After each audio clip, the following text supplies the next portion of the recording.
In the everyday hustle of our lives, we've all encountered them. The relentless critics, the naysayers, the ones with the loudest objections. But have you ever wondered what drives these critics to adopt such a negative stance, even when their views appear unfounded or excessively harsh? Today, we journey into the intriguing psychology behind naysayers' reactions, unmasking the layers of this complex behavior. To begin, consider how criticism has evolved as a survival tool. In ancient societies, skepticism was crucial for survival, urging apprehension towards unfamiliar changes, which could threaten the group's safety. Fast forward to modern times, and this instinct manifests differently. Critics often position themselves as protectors of established norms, challenging innovations and ideas that disrupt the status quo.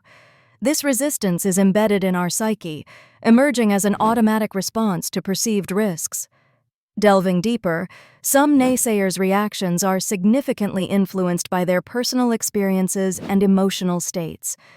Often, criticism can be a reflection of past experiences, whether it's previous failures, personal insecurities, or unmet aspirations. Such critics project their disappointments onto others, creating an illusion of control over their unresolved conflicts. It is through this lens that they view the world, interpreting others' successes or endeavors as reminders of their own shortcomings. Furthermore, societal conditioning plays a prominent role. From a young age, individuals are taught to prioritize stability, equating predictability with success. Educational systems, familial structures, and social institutions favor those who conform. As a result, when faced with innovation or deviation from the norm, some inherently react with skepticism.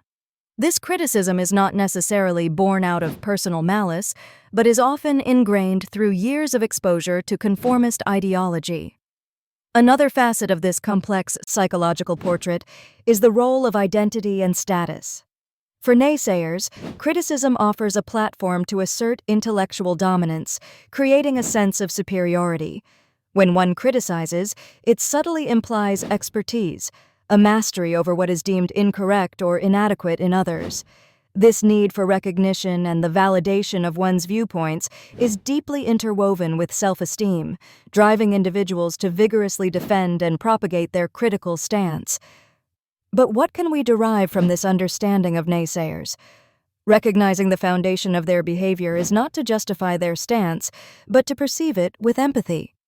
Awareness allows us to navigate criticisms constructively, discerning between what is genuinely useful feedback and what stems from deeper, unresolved issues. In creating a more accepting and progressive society, we can use this knowledge to transform the dynamic between critics and innovators. Inspired dialogue rather than confrontation can foster an environment where constructive criticism thrives above mere negation. We learn to celebrate the differences, seeing past the immediate disapproval to the possible merits of ideas once thought unconventional. So, next time you face criticism, remember, the voice of the critic often bears the weight of an intricate psychological history. And it is precisely through understanding this that we can pave the way for open-mindedness and acceptance amid a world that is richly diverse in thought and perspective.